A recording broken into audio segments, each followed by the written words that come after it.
Hello everyone दोस्तों, मैं अरुण शर्मा। आप देख रहे हैं द सोच। दूसरी वीडियो में बात करने वाले मणिपुर के बारे में कि बीजेपी सरकार की सबसे बड़ी नाकामी देखा जाए तो मणिपुर कांड पे रही और आज तक बीजेपी के लिए सबसे बड़ा कांड मणिपुर का ही रहा। और अब दिक्कतें उनकी और बढ़ चुकी हैं कि उसके ऊपर 6 जजों की कमेटी जाएगी।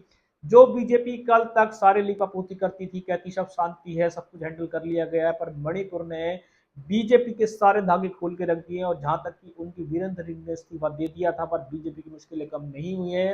अब बीजेपी की सारी लीपापोती जज खोल के रखेंगे, जैसे कि उनकी टीम जाने वाली। दोस्तों, अगर आप चैनल पहली बार है, जोड़ सकते हैं सारी वीडियो को देखने के लिए। बात करते हैं मणिपुर के बारे में कि मणिपुर का जो कांड हुआ उसको कोई शब्दों में बताया नहीं जा सकता, ना उसे भूला जा सकता है। पर उसके बावजूद भी बीजेपी सरकार ने लंबे लंबे दावे भरे। अमन शांति के लिए उन्होंने बहुत सारी बैठकें की। संसद में मोदी जी, अमित शाह ने लंबी लंबी टेबलें ठोक ठोक के तोड़ डाली कि वहां पे सब शांति है और हमारी सरकार वहां पे दिन प्रतिदिन काम कर रही है।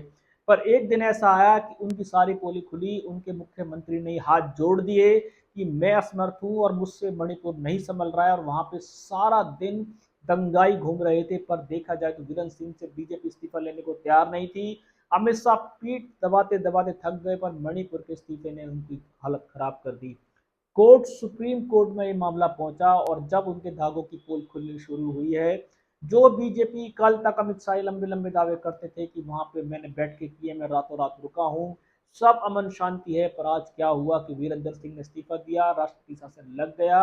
अब समय ये आया कि उनके ऊपर भी टिप्पणी हो रही है कि उनको 6 जजों की कमेटी जाएगी। और जो मणिपुर की जो जितनी लीपापोती बीजेपी सरकार ने अपने कार्यकाल में की है, क्या बीजेपी सरकार की पोल खुलनी निश्चित है।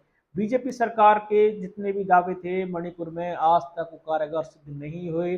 ना तो वहां दंगा शांत हुआ, ना दंगाई शांत हुए। जिस तरीके की बीजेपी सरकार ने जिद की जोर लगा ली है, अगर कोई और सरकार होती तो बीजेपी सरकार संसद में उसका मुद्दा उठाती। पर जिस जिस सरकार ने, जिस जिस नेता ने मणिपुर का मुद्दा उठाया था, मोदी जी ने, अमित शाह ने, सिर्फ अपने बुलंद दावों के चलते टेबलें ठोकी। कहा कि सब अमन शांति है, सिर्फ कांग्रेस है जो आग और घी का काम कर रही है। पर अब कांग्रेस क्या करेगी। विपक्ष को बैठे बैठाया मुद्दा मिल गया है कि 6 जज की कमेटी मणिपुर जाएगी।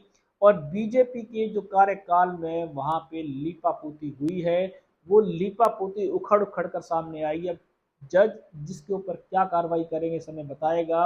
पर बीजेपी को मणिपुर का कांड ले डूबा और मणिपुर की शांति, अमन शांति तो बीजेपी कर नहीं पाई।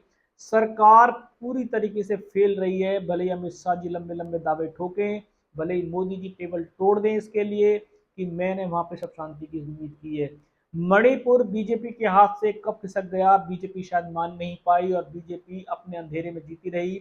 बीजेपी अन्य नेताओं को, इंडिया को भी अंधेरे में कहती रही कि मणिपुर में सब शांति है। आज ये दिन आया कि एक तो मणिपुर राष्ट्रपति शासन भी लगा हुआ, उसके बावजूद भी 6 जजों की कमेटी उसके ऊपर कार्रवाई करेगी। और अब बीजेपी इसमें कितनी दोषी पाई जाती है, उनका मुख्यमंत्री किस रूप से कार्य करता था, बीजेपी ने कितनी बैठकें की, क्या बीजेपी ने समय रहते इस पर ध्यान नहीं दिया। बहुत सारे धागे खुलने हैं। और मणिपुर का मुद्दा बीजेपी के लिए क्या स्टेटों के लिए सबक है कि बीजेपी मणिपुर में चाह कर भी शांति नहीं कर। दोस्तों, रुझान पे नजर बना के रखेंगे कि मणिपुर के मुद्दे ने विपक्ष को बैठे बैठाया मौका दे दिया है। सारा विपक्ष बीजेपी सरकार के ऊपर हमला बोल रहा है और वो कहते हैं कि हम तो पहले से ही कह रहे थे कि वहां अमन शांति कायम नहीं है। पर अमित शाह, मोदी जी झूठ बोलते थे। अब कमेटी ये डिसाइड करेगी कि वहां असली स्टेज क्या है।